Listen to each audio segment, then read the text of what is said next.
I'm the wife of the cyclist. I'm the owner of this heap. We're calling it the Dexmobile. We bought it online, eBay, and it was such a good deal we thought it can't be.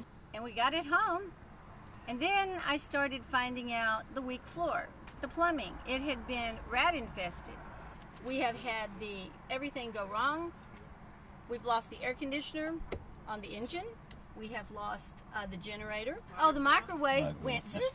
The vent doesn't work in the bedroom where the cyclist has to sleep. And those new tires that were on there, they were 5 years old, so they were worthless. Oh yeah, we did have to replace the water pump, and that's still messed up. I just want to get to Annapolis, get this behind me, get back home, and then I'll try to sell it somehow. I don't know. I may go back on eBay and fool the next sucker.